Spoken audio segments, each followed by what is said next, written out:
Justin. Yes. How are you? Good, how are you? I'm staying out of trouble. Sounds good. All right. It's an honor to be able to speak to you. Well, it's nice to talk to you, too. Thanks. Well, you fire away. You can ask or whatever on as much time as we need here. Go ahead, okay? I really appreciate that. Yeah, no problem. Thanks a lot. Is it okay if I record the conversation? Yeah, sure. Okay, great. Had a lot of questions for you, actually. First one was really, what was your relationship with Pelle, and how did you first meet? Well, you can understand, and I think it was in one of your letters, or was it someone else, but because there's been a lot of interest, it seems like just recently some people have contacted me regarding, but I mean, the whole essence of sports is, to win, to be the best. Right. And so I met Pelle in training camp, and he was kind of quiet, and I was probably the opposite. In a lot of ways, we were extremely opposite. Right. He was, from a land where they didn't, the Swedes, they're not really into the joking and the kibitzing or whatever. And I mean, that's the way I grew up. Right. So we were different in that way. We were different in our approach to the game. And so, anyways, to stay on line with the question, we met, but it wasn't under the circumstance like me coming up and meeting you. Right. So we're in competition, and so Sure. There's two types of ways of dealing with competition. One is to try to defame the other person. Right. And no one wins there. You just, it's childish, it's immature. Or you desire to be the best you possibly can be. And I think that's the route that we took.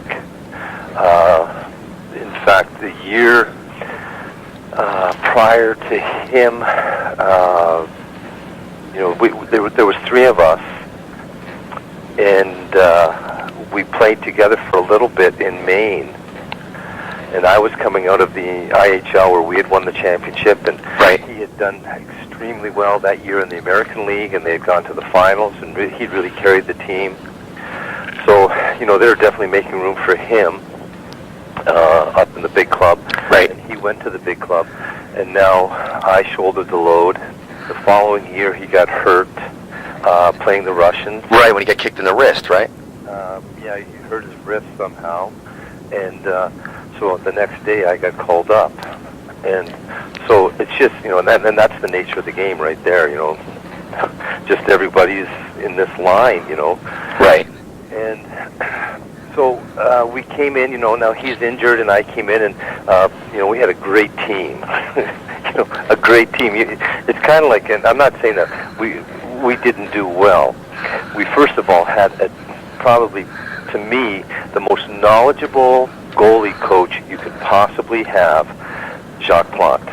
Right. And he was the mastermind. He's the one who worked with Bernie. Right. And he gave us all a system to work from, which most goalies, you might say they do, but really don't have much system. It's all reflex. Right. So he gave us that, and then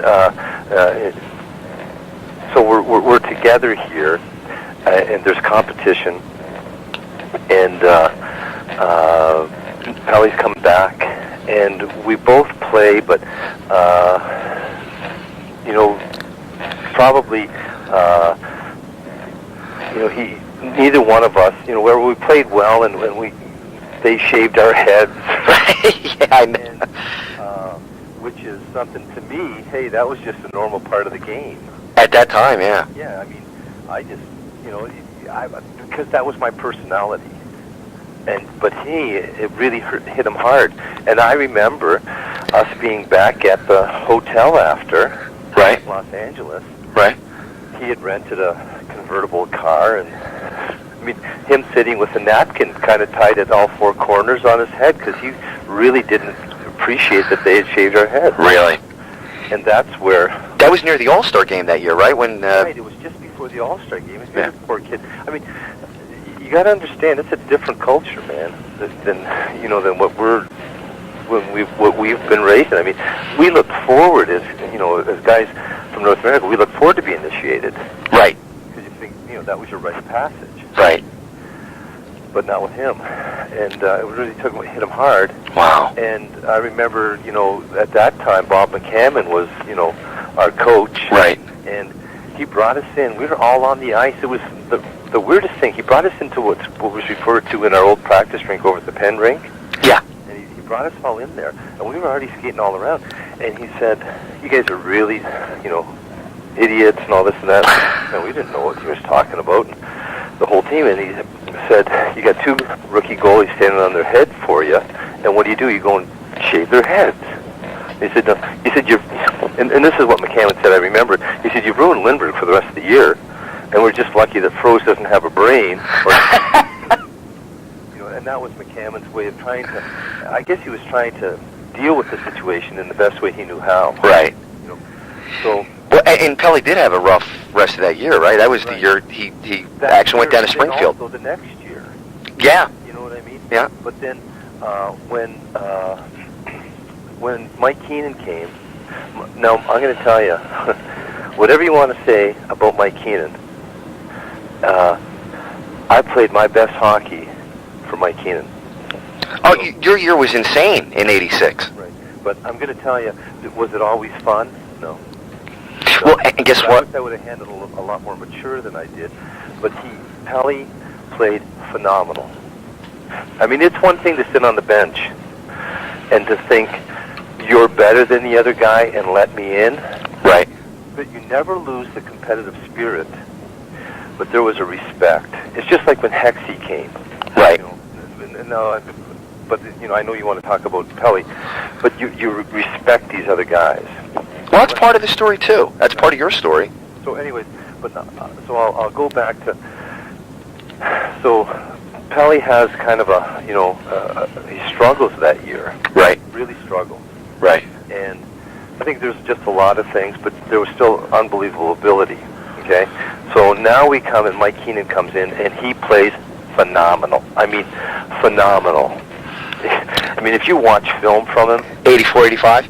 Yeah. I mean, he is showing why he's a great goalie. Right. And I've watched film and he's up and down. He's on his skates. He could dance. He was quick. He was just that good. Now, do we have a competition? You betcha. Yeah. But I'll tell you another thing. It's fostered by the team you play for. And Mike Keenan, a lot of times. I mean, if you ask me, was I a great goalie? No, but I'll tell you what I was. I was a great backup who would push the guy in front of me because I never let up in practice, and that was good for Pelle. So in the same way that Pelle was good because he's just a great goalie, we pushed each other hard, and we're both extremely competitive. Right. So now the following year, this is amazing. We haven't spent a whole lot of time talking. Right. Okay. I don't know how to compare it, but we haven't spent a whole lot of time talking in the last whatever it was, 3 or 4 years. Right. I, in a way, in my mind, resigned myself to the fact this guy's that good. You know what I mean? Yeah. This guy's that good. Now, were there works in the process of trading me? Yeah, I believe so. Was that the LA trade? Yeah. That's the rumor. Yeah. And so, but I remember I was with Pelle a week before. Right. He and I were out a week before. Right. All right? And it was just he and I, and for the first time ever, now I don't know if I've ever told anybody this before, but for the first time, we took our gloves off. We took the mask off, and we talked to each other like two, humane individuals, and we both complimented each other on what we saw. That's fantastic. Which I'm going to tell you, at that point was fantastic. Now, I don't think we could do it publicly because it would ruin you know what I mean? We wouldn't want to do it. But I remember I talked about his reflexes. I mean, I could get hit with a truck and just barely get out of the way. You know what I mean? Where he was so fast and just so agile. And then he talked about how I could use any stick. I wasn't superstitious. I was a lunch pail type of guy. Right. And I was a great teammate. He was a thoroughbred. Mm-hmm. You know, and so we talked about the strengths. If we could put the two of us together, how great of a goalie. We would be the best goalie of all time. Oh, absolutely. You know, and so it was really a good, you know, just how he could play. Like I mean, that year he played a ton of hockey. Well, you got hurt right in December. Right. I hurt my knee, but I mean, he was playing before that anyways. Right. Okay, but just so it was for us. It was such a great time. No, but I mean, he. This is the year before. I'm talking about the next year, just prior to him, a week before he gets in the car accident. This happens. He and I. When you guys spoke, when you took off your masks. We went out, just the two of us. We had never done that in our. We had never spent. I mean, you got to understand. There's such competition, and with Philadelphia, and I love. I mean, I'm a flyer through and through. Right. You know, I tell you, that's the way I think. Our whole church, they hate me because I, you know, God's team, Philadelphia Flyers. You know what I mean? But we were taught to. I don't know how to say this, but I mean, we were the only way to play hockey. Right. And the Flyers were the only right ones. And then you go to an all-star game and you realize, or you play for, you know, in the World Championships for your country, and you realize these guys aren't as bad as I thought they were. It's a little bit confusing, but in Philadelphia it was very competitive. But that was a week before he gets killed. You know, we're appreciating each other. Why do you think that happened? I think Do you think it was? I think it was because of me. And I'll say this, and I'm not saying, I say that it sounds arrogant, and I'm saying exactly the opposite. I think I was in a basic way, if you can believe this, bending my knee to him. Gotcha. Do you understand that you're this good? Right. And I realize you're this good. It was a lot easier than when Hexie came, and I realized Hexie's this good. You know, and you can ask anybody. They tried to portray, you know, because they wanted to trade me, that I was disruptive. And you can ask all the guys in the locker room. I wasn't disruptive at all. But I just realized Hexie's not good. And Hexie and I have a great relationship. So I'm really? So your friends? Different there. I had been through the ringer. I never said I was as good as Lindbergh. You know what I mean? I never said to anyone I was good as Lindbergh. Right. But didn't your statistics kind of say that you were pretty good? As you know, I mean, I wasn't bad, but I wasn't. See, some of these guys are naturals. Pelle was did he work at it? Yeah, he worked his tail off. Right. But he was fast. Right. He was on his skates. He was a ballerina. Watch him in the, you know what I mean? His will to win and stuff. I mean, it was just great. But I was a lunch bucket guy. You know, I was a. Yeah, but 85, 86. Where was the justification for you not winning the Vezina Trophy? But you know what that is? To me, I'm going to tell you something. To me, being on a team with guys that work so hard, right, meant way more to me than any individual honors. It was embarrassing to get individual honors. Really? Because of how good the team was. It's like, you know how Denver in football keeps spitting out, running backs? Right. Well, I'm saying, man, we had a good team.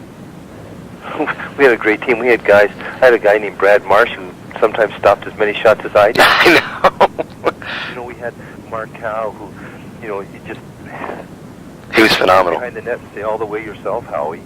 And he could do it, but everyone was committed. We had forwards that worked their tails off. So I'm just saying, did we do the job? Yeah. But I'm going to tell you, right from Clarkie, who ran a tight ship, and, I really respect it because I had the opportunity to play with him. Right. That it was a team effort, and no goalie is better than, than the team that's in front of them. And so those guys, they made us, Are you married? Yes. Okay. wife can make you look real smart, or she can make you look real dumb, right? Right. That's without a doubt. I have a wife who makes me look extremely intelligent, and those guys made us look good. Now, did we help them? Yeah. But now, when people talk, I want to talk about the teams. Really? And because I'm so pleased to be on teams that did well. You know, that we did well. And whatever you could bring to that team, you brought. Right. But I realized my role, and I remember even we're in the finals, going to Mike Keenan and saying, "Do you want me in practice to play like Fuhrer?" And he said, "Yeah." So I charged like Fuhrer, and you know what I mean. I did those kind of things the way Fuhrer did, just because we were all working. We were on the same page. Right.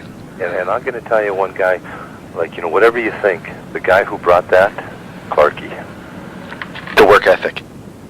Unity. Yeah. Even more so than work ethic was unity. It was always about getting along. Some guys have complained that I've talked to and said that it could have been to the exclusion of family life. Was that? Do you see that as the case, or? No, but that's everyone's choice they make. Right. All right. Yeah. But complain. Some of the best days of my life. Like what I'm doing now, hockey pales in comparison. I'm going to tell you what I did there prepared me for what I'm doing now. Really? Yep. So, I mean, I wish now. You know, I had promised my wife, because of that night with Pelle, I stayed out pretty late. And I promised my wife I would clean up, you know, just try to be a better husband. Right. Saturday night, I don't know how much you know about this, but someone said there was going to be a little get-together. After the Boston game. Yep. Yep. You played that night. Right. And I chose not to go. And the next morning I was in church when I got the call from Kim Poulin. How did they find you? I mean, they just knew that you were... I don't know, because when the pastor came up, we were putting our son in the nursery at Right. church. And, you know, I mean, if anything, I was a pretty big hypocrite back then. And they came and said, the phone's for you. I went to the phone. It was Kim Poulin. She was crying. She said that Pelle had been in a bad accident and that his one leg was really broken. Right. And probably the most disgusting thought I've ever had in my life was at that point I realized all the games were mine. Yeah, but you're human. I mean, that's a human reaction. But I'm just saying, when I got there and Pooley came out, Dave was, you know, my best friend. Right. And was crying, and I'll tell you what, big boys don't cry. And I realized, and he got in my vehicle and said he's dead. I'm telling you what, that was probably the most empty I'd ever felt. Wow. Because you just don't expect that. We were in the best shape of any team in the league, you know. Oh, you guys were phenomenal at that point. Right. So I'm just saying, it was. You want to talk about sitting back? You know what? That's the first time in my life I ever realized this is just a game. This is nothing more than a game that we're playing here. Yeah, you and Pelle were the same age, right? About 25, 26? I was a year older than he was. Okay, so he was 26, you were 27. He was 24, I was 25, I'm going to guess. Okay, so somewhere in that mid-20s. Yeah, he was 24, I was 25. I'm pretty sure of that. Yeah. So you were kids still? What's that? You were still kids? Young guys? Kids, but still kids who were lauded by people. We had, you know, I guess comparatively today, not much, but we had more money than we ever thought we'd have. Sure. You know, and we could basically do whatever we wanted, and you know, and sometimes, you know, most people would just turn a blind eye when we did things we shouldn't. Right. And that's probably, you know, but you know, it's the way it went. So what do you remember most about that day? I guess getting into Dave Poulin's car. That I can remember Pooley coming out. I remember him coming out of the hospital. I remember three things. I remember crying on Bobby Clark's shoulder because he had taken Dave Poulin and I under his wing as last year. We didn't know why. He wanted to hang around with two, you know, young guys, but we realized he was preparing us for, you know, life after Clarkie. Right. And then going and I had a strong desire to meet with our pastor, Dennis Borg, in Cherry Hill. Right. Because I realized the state I was in, I wasn't ready to meet my Maker. Wow. So it made you look into your own mortality. Yep. No, that makes sense. Yep. It's so close to home. Yep. Yeah, I don't think there's anything. I don't know if any of us have ever been the same after. I mean, Wow. that day, not that it's a big thing, but I vowed I'd never touch another drop of alcohol. Really?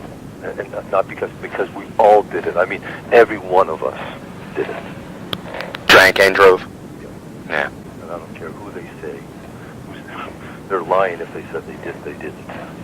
Yeah. We all did it. Well, it was being with the boys, right? Yep. That's just the way it was. We were Superman. You know? How could you not feel that way, though? I don't know. I'm just saying, I loved it. Yeah. I mean, I loved. I look back now fondly, believe it or not, on the times when I wanted to, you know, if you'd have handed me a weapon, I might have got, you know, and I might have done something to Mike Keenan. But now I look back, and you know, I'm telling you what, did he push us? Yeah. But I'm going to tell you, I look back on some of the coaches that drove me to be a better man, and I appreciate it. Did you think you got a fair shake in the beginning of 84, 85? Wasn't. Before the season actually started? I'll tell you why. See, there's certain people I know, and I have faith in. Mike Keenan watched Lindbergh almost beat his team in Rochester in the American League. Okay. Mm-hmm.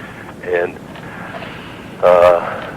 I would sooner go with I'd sooner go. This is my own opinion now. Okay, right. I'd sooner go with a thoroughbred if you can get them in. If you can get them, you know, going hard, than with a with a Clydesdale who's gonna get the job, but the thoroughbred would be head and tails above. And I'm not just saying that. I'm telling you the truth. Mm-hmm. I understand. I was a workhorse. You know, I was that type of a person. But he was a thoroughbred. There's a big difference. Did you? It must have been unbelievably. Your confidence must have been real high at the start of your career. What was it, 13 straight without a loss?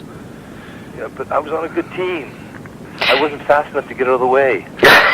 Did you understand? Like, I was on a good team.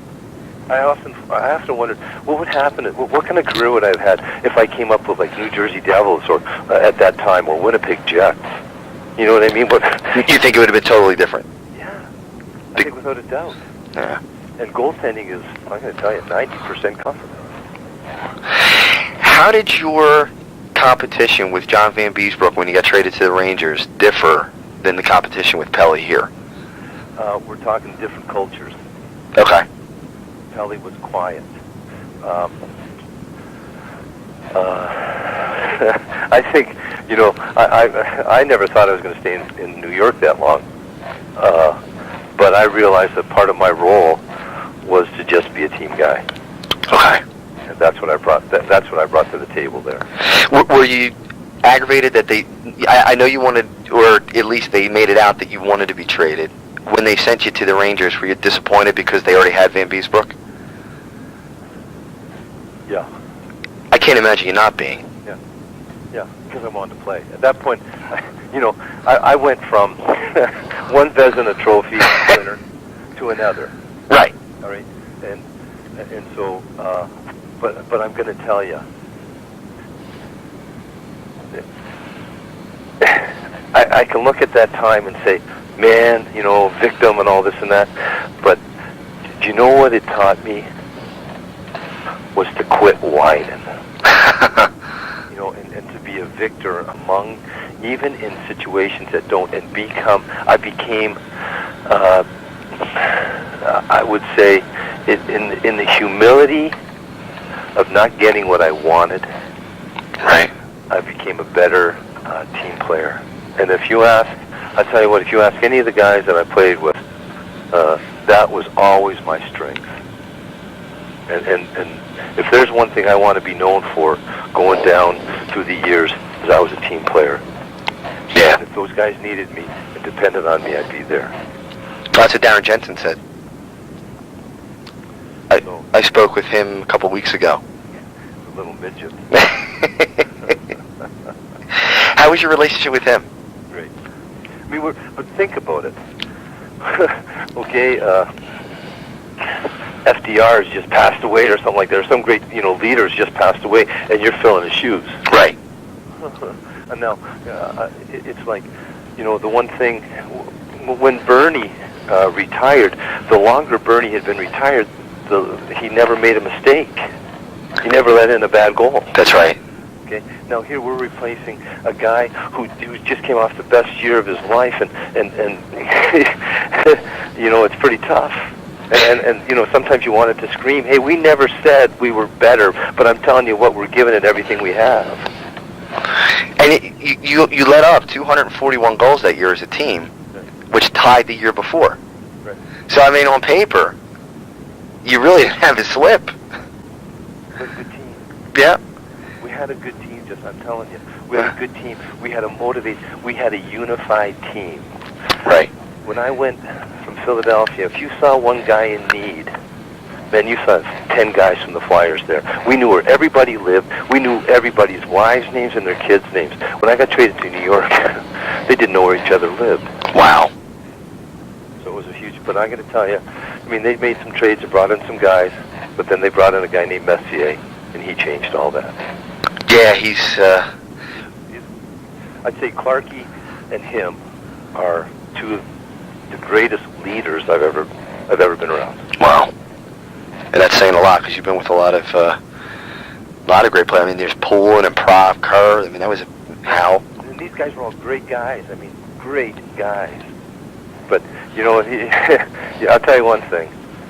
It's hard when you get traded and you leave your heart somewhere, and not in a city or anything like that, but with a group of guys. Sure. And then you play against them. Yeah, I was going to ask you that. How hard were the '87 playoffs for you?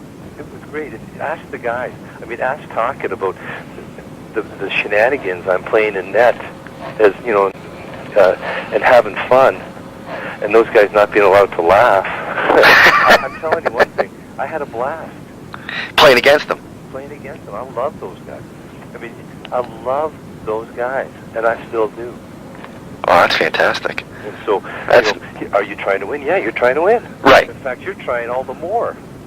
Sure. You're going to beat them as much as you possibly can, and it's amazing how much it can be fun. Right. It doesn't have to be, and so I mean, ask them. Ask Talkett about him sitting on the bench laughing because I'm on one knee with my goal stick turned around shooting their bench. And it's just and we won the game. So got them off their game a little bit, huh? Yeah, but it's just those guys knew, and I really think two guys, Ronnie Sutter and Rick Talkett. Because when they were saying things about me, like Mike or whatever, Dan, I understand. I understand the business part of it now. Right. But to get me traded, so that it wouldn't look bad, in trading me or whatever, Rick Talkett and Ron Sutter stepped up and said in the papers that I wasn't being a distraction. I wasn't saying anything. And I'll tell you what, because I did my. That was probably one of the hardest things that year, was just basically, grin and bear it. And then I think they wanted me to explode, but I wasn't going to. I mean, all these things are good. They teach you. That's a great way to look at it. A lot of guys feel frustrated, and I'm sure it was a hard thing, especially after the season you just came off of. And I know you said you had a great team in front of it, but you still had to stop the pucks. You still had to get in front of those pucks, and My responsibility. Yeah. My responsibility. I signed up to stop pucks. And I can remember games back then where you would face like 3 shots in a period, and that's hard, I'm sure, on a goalie. That's harder than anything. Yeah. But then you better stop those 3 shots. Yeah. I remember watching a game against the Capitol. I was a young kid, and I think they said the Flyers outshot them 20-3 in that period. And I remember them talking about you saying, Froese had to stop 3 shots, but that's very difficult to do when you're not seeing enough. Yeah. When you're facing 40 shots a night, I guess you could look great. Well, yeah, Dryden talks about it in his game, in his book.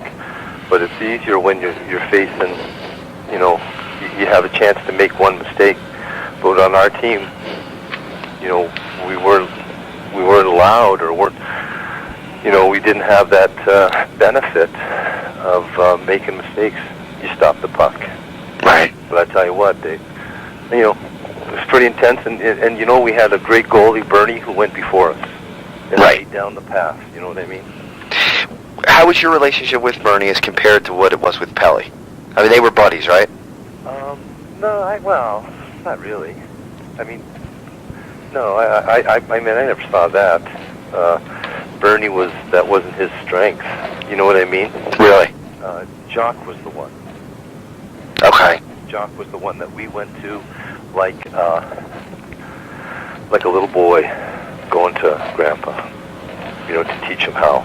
Right. Jock was the one who taught us. Now, Bernie knew a lot, and Pelle, but Pelle had modeled himself so much after Bernie, right, that he didn't really need Bernie a whole lot of talking. Bernie just being there, and Bernie's an encourager. If you've ever been around him, he's an upbeat type of guy and stuff like that. Laughing and joking. That was good for Pelle. Kept him positive. Yeah, and he was more of just that type of guy. But he wasn't gonna teach us a whole lot. Gotcha. Do drills and stuff like that, and he wouldn't be afraid to work us. But that wasn't going to be what he was going to be all about. You know what I mean? Right. No, that makes sense. Was it tough for you? I know the '85 finals, Pelle got hurt, right, and then you had to jump in. Yeah.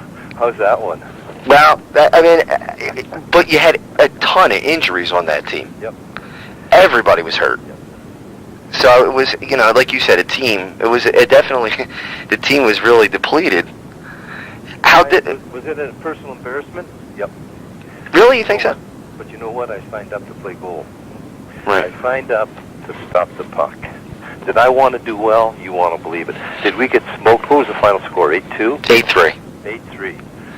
I'd never given up. I think more than 4 or 5 goals in a game.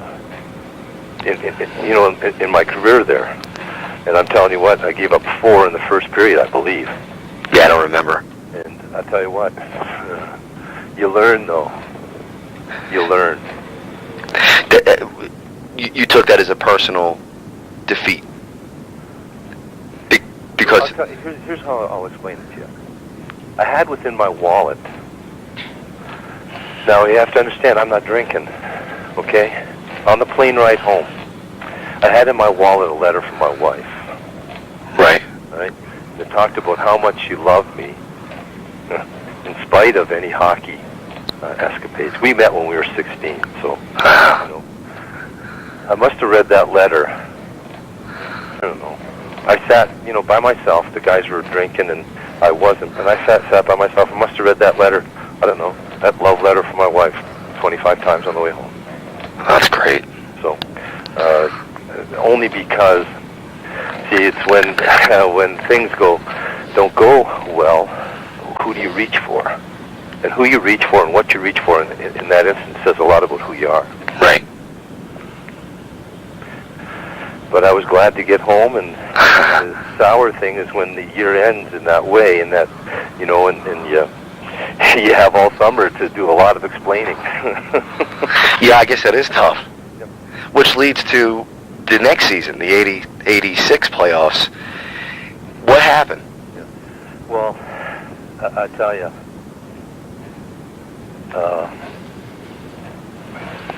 lot of people say it was the emotional baggage from losing Pelle during the season. Yeah. I don't know. I just think that we ran into an extremely hot goaltender. I've seen Beezer win. They say a goalie can't win a game by himself. I thought Beezer beat us. Really? Beat us. Now, we had some goal scorers. Timmy Kerr. Machine. Yeah. He was a goal scoring machine. Yeah. Brian Pross. but we didn't have, Howie could put it in too if you want, but we didn't have many goal scorers, per se, natural goal scorers. Right. And so I think what happened, that Beezer could he could play that well. Just play that well. And he played that well, let me tell you. And, if you go back, you want to talk about stats, did I play poorly? No. But you know what? We had a game one in New York. Right. And I remember the play, the puck was behind the net, and, whatever, we got beat. We got beat on basically a walkout and a pass across the crease, or across in front of the crease, to an open man. It was the Bob Brook play. So, did we get beat? Yeah. Did we lose, for the first time all year, lose a lead in the third period? Yep. Yeah, that was that game. But then he came back and won the next one 7-1, right? Yeah. And then in the last game, Ozzy coming down the wing, I charged. He dropped his shoulder, faked the shot. It hit my stick, went in the net. We lose the game. Yeah. So but that's the whole part of the game. I haven't. Do I wish we would have won? Yeah, I think we could have won the cup. I think you would have won the cup. Well, I mean, it's easy to say, but I'm just telling you, we lost. We lost. And the thing about goaltending, when you win, you give all the accolades. And when you lose, you carry it. If you can't do it, then pick another position. Yeah. You know what? I'm pastoring now of a church that is growing, and I'm telling you, everything I did in hockey, every lesson I learned, is applicable to what I'm doing right now. That's fantastic. So, yep. I'll tell you, the discipline, and I know what Mike Keenan was trying to teach me. Was to be more disciplined, and I'd like to I went back and apologized to him years later. Really? Because I felt I didn't treat him right. Wow. In whatever way I did not treat him. I did not treat him the way, I should have treated him. Was he receptive to that? Yep. Oh, that's great. Yep. I tell you. See, none of us enjoy while we're getting our heads, banged. Yeah. But sometimes that makes us a better person down the road. I'd like to tell Mike Keenan, hey, I'm working on my doctorate now. You know what I mean? Yeah. Thank you. It's pushed me. That's really great. So. Because he does get a lot of bad press about how tough he is and how hard he runs players. Yep. A lot of guys didn't want to play for him. Yep. I hear you. He's a winner. Yep. I mean, that's the thing. I mean, I never played better hockey than I played for him. I really love Phil Esposito. He was probably the most compassionate man I ever played for. Right. And I played well for him. But I'm saying for nose to the grindstone and just being pushed beyond you, farther than you ever thought you could be pushed. Like, Wow. That is amazing. Yeah, he was a psychologist working without a license. There you go. And that was all part of it. He found what made you. I mean, with me, he knew that if he talked about my family, he hit my button. Wow. He would go that far. Yeah, he would get into your head. But I'm telling you, he was, and I watched him with Pelle, and I saw how we all responded to him, and it might have been negatively. I mean, I think his plan was that we all hate him so much that we love each other. It's like the nasty school marm. Yeah. But he would, I'll tell you one thing, he knew how to handle Pelle. You want to talk about, I don't know if Bernie gets a lot of credit. I don't know, I'm out of the loop on that. But I'll tell you who should get the credit for Pelle Lindbergh. Keenan? Yep. Wow. Without a doubt. Well, and anybody on that team who says any differently, I'd go, I would debate. I'd contend with. But do you talk to any of the guys from the team still, or are you in contact? A real good friend of mine is Dave Brown, but I haven't talked to him in years, Really? I used to talk it once in a while. I mean, if I saw those guys, you know, you'd sit down and bang, you'd be right back into it. Yeah, it sounds like that. Yeah, but we just, you move on, you know, you move on. But the good thing about it is, the longer you're away from these guys, the more you respect them, the more you realize what you had when you did, you know, when you were younger. And they were kids, right, most of those guys? Yeah, we were all kids. We were the youngest team in the NHL. You know, at 25, I was a veteran. Pooley and I were veterans. That is amazing. And to be able to play against Edmonton in the finals. Is that one of the thrills? I mean, even though it didn't work out, is just to be in the finals. Yeah, but I tell everyone, you know, we won the first game, and then we weren't allowed to touch the puck for the next 4. Yeah, I know. But we were there. Yeah, I mean, You know, we were a team committed to each other. 20 other teams had to watch you. Yep. You know, that's the thing. The only 2 teams get there. Yep. That was an amazing. Did you guys really think after game 1 that you had them? I don't know if we were that foolish. We knew we were up to put it against a formidable foe. But it was total dominance that game 1. Well, and also, the ice was just a touch above slush. That's what I've read. Okay, when we got to, now they won the second game. They had to fight to win the second game. But Yeah. we got to Edmonton. Now Howie was hurt. Timmy Kerr was hurt. Yeah. You know, Pulling. yeah, and so we were walking wounded. I mean, we had gone through the wall to get where we were. You know, it was pretty tough. And these guys were, you know, they'd given everything, and they were continuing to give. And these are our main players. And Well, it would be like them losing Curry or Coffee. yeah. So, anyways, when we got there and they started flying on that ice, we were in some trouble. When did you guys feel the tide turned? when we stepped on the ice in Edmonton, Right at the beginning. you know, we were down pretty quick when we got to Edmonton. Yeah, that game 3, they came out like, well, Pelle was in net, right, in the beginning of that game. And Gretzky went bananas. Yeah. They scored those 3 goals real fast. That is Pretty good team, though. But you know what? See, hey, that's great. You know, I think that they're great. They had a great team. We didn't have great players. They had great players. We had a great team. Right. And that was the difference. And I would say, I mean, winning, I think any team that wins, they get a great rapport with each other. And you look at all these teams, you know, the Boston teams from the 70s, you know, the Islanders, all these guys, they all get along. You know what I mean? There's a fraternity amongst them. You know, Sure. losing teams sure don't have that. But we had that at that time. We had that. Everyone enjoyed each other. Yeah, that's the best thing. Yep.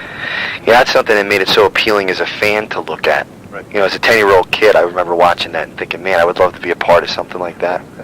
I tell you, I never thought I would ever come close. I have a group of guys in our church here. We have, like, you know, Tuesday mornings, there's 60 guys that get together from 6 to 7 every Tuesday morning. Right. And I've got a group of guys, you know, probably a dozen guys, and I call them the Flyers. Do you? Because I'm telling you what, if one of us is in trouble, you know, there's 10 guys there. That's phenomenal. I never thought I'd ever experience that again, and they were experiencing it in the church. Right. So it's a long way from the Flyers, though. Yeah, it's a little bit different, I'm sure. I'm sure. Here's another one for you.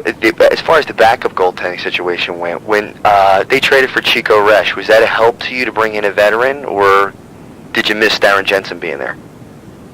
Yeah. I mean, I realized, you know, I like Jens a lot. You know, and I, you know, I like Chico, but I really like Jensen. Did you?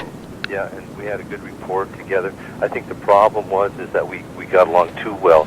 But I'm going to tell you, it would be, I don't know how to say this, other than kids, you know, of a divorce really binding together, you know, out of just, you know, the world around. And so Darren Jensen and I became very good friends. Very good friends. Being stuck in that position. Yeah, because it was, I mean, listen, I'm not complaining. I signed up to play. I played. It was a tough situation to play in that year. Sure. whatever is said and done, you know, that's the way it is. I understand that, but I'm saying that year was a tough position to play, and I think, I was never allowed, and not that I would have. I don't know if I would have, but I was never allowed to whine. Okay. Right. And so I was always being pushed. And by Keenan. Yeah. Right. You know, and Clarkie was great. I mean, I was good friends with Clarkie. I have tremendous respect for Bobby Clark. And these guys, I think they handled me as best as could possibly be. Clarkie always instilled a confidence in me that the only guy that ever instilled that type of confidence in me was a guy named Tom McVie. He used to coach. I don't know where, but he coached us in the minors. Oh, yeah, because I remember him from the NHL coaching. Yeah. He just told me when I got called up, take all your clothes. They say it's 2 weeks, but you ain't coming back. So I grabbed my one suit and left. And you're on your way. Yeah. So, but I'm just telling you, Clarkie was for me, Bobby Clark was what Mike Keenan was for Pelle. Gotcha. You know what I mean? He was your driving force. He inspired me. He inspired confidence in me. I always felt like I was bigger than I actually was when I was, when he was around. That's great. And it's an intangible, but it has to do with the relationship and I think like when my first game I played in Hartford for the team, some guys are walking up tapping you on the, goal pad saying good luck, and then they turn away and you watch all these guys. You watch them like a hawk, and they roll their eyes. Really? Okay, all right. And then other guys come up and say, hey, they knew you, and they know what you can do, and they say, hey, we got to have you tonight. And they're saying it from a heart that really desires that. Right, like a Brad Marsh. Marshy's fantastic. I'll tell you a funny story. Marshy blocked a shot once, got hit pretty hard, and I'm standing over top of him, and Marshy was a good friend of mine. Right. And I said, Marshy, are you okay? And the trainer hadn't gone out yet, and he looked up at me, and he was in deep agony, and he just said, there goes the cup. He always wanted me to holler to him when I gave him the puck, set it up for him. Right. He always wanted me to holler all the way, Marshy, all the way. We had fun, and Marshy was one of the guys that brought fun to the team, and you need that. Yeah. And I was another one, and I realized that was my role as a backup. Part of my role was to bring fun to the team. Right. To work hard, but to bring some levity too. Well, you came out one time and dove at Dave Brown in practice, right? Isn't that, I heard that story? And I got in trouble for it too. But Brownie was a little under the weather, whatever way you want to say. Right. And he was hanging high. We had an East Wester, scrimmage. Yeah. And he was just cherry picking. So he's getting all these breakaways. And so finally, one time I could tell he couldn't stand up on the skates too well. I just went out and dove at him and knocked him, for a loop. And I got in trouble for that. Keenan got mad. Yeah. For fooling around. Yeah. But that's the way it is, But that was your job. What's that? That was your job. Well, my job was to, as the guy in net, was to be serious. And I understand what you're saying. I understand. And I respect that. I understand what you're saying, and I respect it. And I didn't. How was he during that week of Pelle's death? I mean, did he change at all, like at least during that short amount of time? Yeah. We saw a side that we probably never saw before, never saw after. Really? Hey, the kid died. Yeah. I don't think any of us, none of us ever expected that to happen. Oh, sure. You think back and you want to talk about the floor being pulled out from underneath you? God, yeah. So it was pretty tough, man. And, I just spoke at, Jesus Christ sits at the right hand of the Father. Right. The only thing I could explain to our church is, in regards to that, is there was a guy named Lindbergh who was the greatest goalie in the league at that time. Right. Died in a fatal car accident. And there was a stall that no one else sat in ever again. You know what I mean? Yeah. At least that year. I don't know what happened later, but they should have taken that stall and, you know, I mean, you don't want to make too much of it, but no one sat in that stall again in our locker room. Well, they kept the Swedish flag up, right? Yep. Yeah, I remember. I got a chance to talk to Sutty Settlemeyer about that, too. Yep. Yeah, it's really neat. Yeah. How do you think things would have been different that year if he had not died? Do you think you would have been in L.A.? Yeah, I think I probably would have been gone. You know what I mean? The coach I played for in the minors, Don Perry, was their head scout, or, you know, their pro scout, and he was, you know, so I think that would have been. He was there the night of November 9th, actually. Yeah, I talked to him after the game. Yeah. So, realized that, hey, but you know what ifs and all that, I've never really helped me a whole lot. Sure. So I really, hey, like I say, you know, things go the way they go, and what you do is, you know, is carry on. What you've been called to do. Do you remember the last time you spoke to Pelle? Yep, and I remember we were in the locker room. We were the two last ones out of the locker room, which was normal. Right. And I waved. He got into his car. I got into mine. We waved goodbye. I didn't know that was the last time I'd see him, but I felt good because our relationship had been. I don't know if you could say restored, but it had sure been. It was good. Right. Redeemed, you might say. Right. We were on the same page. And I think we both knew, you know, I was leaving. You know, he'd won, and I was leaving. But we both respected each other. Right. And that was, I think, the bottom line in anything, as men, is you want to be respected for who you are. Yes. Whether it's in marriage, whether it's in sports, whether it's in a job, you want to be respected for who you are and the effort you put in. Right. And that's where that's the place where we'd come to. Yeah, absolutely. Did you feel that you had the backing of management, players, fans after Pelle? I mean, like you said, it's very difficult to fill the shoes. Yep. I felt I did. I'll tell you why, especially the guys in the locker room. Mm-hmm. My teammates, I mean, they probably knew I wasn't as good as Pelle. You know, that's like saying, you know, we had Dave Poulin and they had Mark Messier. Who's better? Right. But you know what? They knew that I wasn't going to rip them off. You were going to give them 100% every night. They knew that. Clarkie and I, like I say, always had a great relationship. You know what I mean? So I never had any problems there. So I thought without a doubt.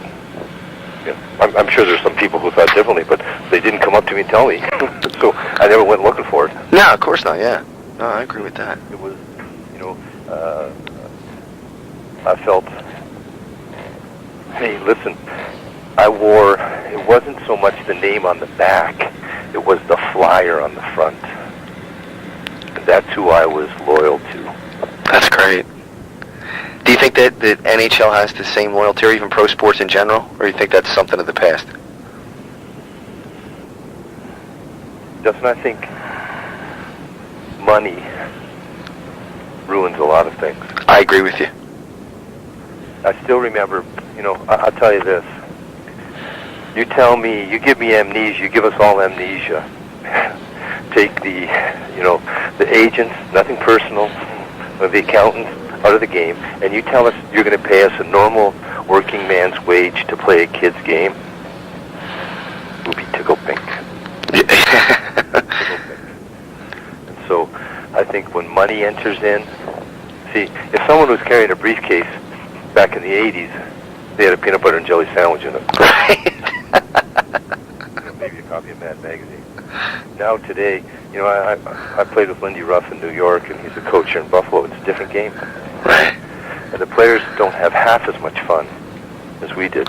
But we probably didn't have half as much fun when they did play for a normal man's working wage. You know? It's sad because it is different. But that's the way it is. We can't change it. Yeah, you're right. It's not gonna. That's the way it is. But I've just told my boys, we have 4 boys. Right. And I've said, don't fall in love with someone because they're a great athlete or a great businessman. Take a look at their life and what's coming out of it. What is the manifestation of what's the outpouring of their life? Those are the type of people to choose as role models. Yeah.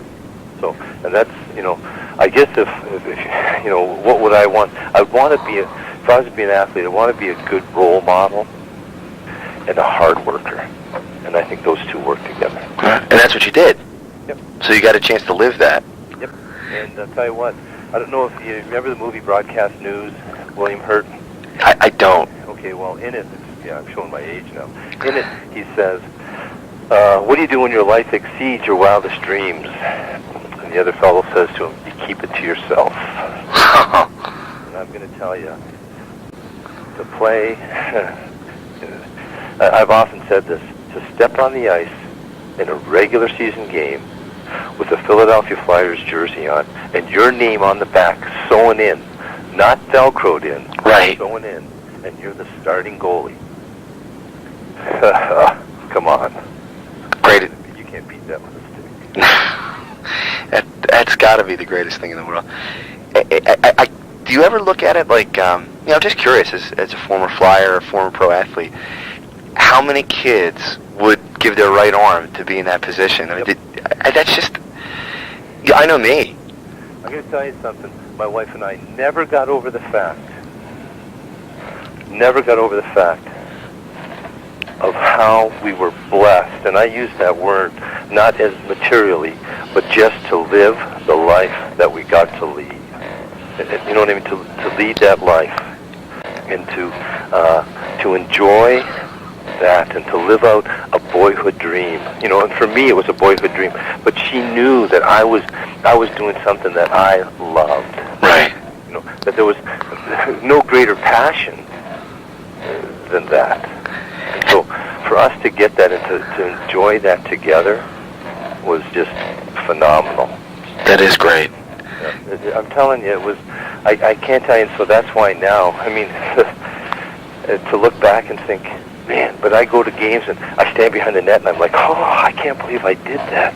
I would never want to go in net. I had a dream. Someone came up to me about a year ago and said, would you ever think about going back if they played with Scabs? And I said, not on your life. Really? But I have a nightmare that night where I'm back in net. I have to get changed, and now I've got my stuff over in the corner because of my body, and I want no one to look at me, and you know what I mean? I'm in net, and pucks are hurting, and I'm thinking, I don't want to do this. Wow. That time's behind me. I appreciate the time I had, but I'm doing something now that lasts a lot longer than putting your name on a cup that's going to be, a year old. Yeah, no, I understand that. Wow. Was it hard to walk away? You were injured, right? It was a shoulder injury. Yeah, no, that was good. They said when I was 32, they said you'll never play again. It was because obviously you got injured in Philly and you took shots to play, and I would do it all over again, no question asked. But so you get hurt, they say you won't play anymore. That's good. The next thing to do, they're asking you, would you come on the coaching staff? So I joined, for 5 years, did that, but I knew that there was something else we were going to be doing, and we're doing it now. You were with the Islanders for a while too, right? Yep. Yeah, I went with the Islanders with Don Maloney. Ah, okay. Who I knew from junior, and then played with in New York. Right. I don't have another question for you. During that week when Pelle had the accident, then you got injured in practice, right? This is probably one of the most. Now this is something that I'd like to. I was looking the wrong way in the shooting drill. Right. Lindsey Carson had missed his pass or something like that. I was looking. A goalie never has himself wide open. Like if you took your one leg and turned it sideways. Right. Okay, it stretched. You never do that to face a guy. You'd always have your groin back. Right. Because you never lead with your exactly. testicles, okay? Makes sense. My cup shattered. You could ask Fuzzy Suttlemeyer. The saw when I came up. I stayed on the ice. They were filming me that day, and just I could. My glove was in my stomach the whole time. I almost lost my testicle. There was. Oh my God! So I think Aaron played the first game and we won, but then we lost 2 or 3, and Mike came in and said you got to play. So they had to freeze my testicles to play. Oh! So nobody knows that, but Sudsy Suttlemeyer would be able to. And so the press would come in and asking for about a week. Well, I had one testicle that was so filled with blood that it was hanging down. So finally, I think I unveiled and took my robe and opened up my robe and said, "What do you think of this?" Wow. Because what they were saying was there was either someone was faking or they were trying to I don't know what. But let me tell you, That's no fake. So I still have the cup that Cooper made for me, which is a huge cup, because I think they might have thought maybe someone was going to sue him or something, I don't know, but they made me a huge double-sized cup because of this problem. Malloy, Terry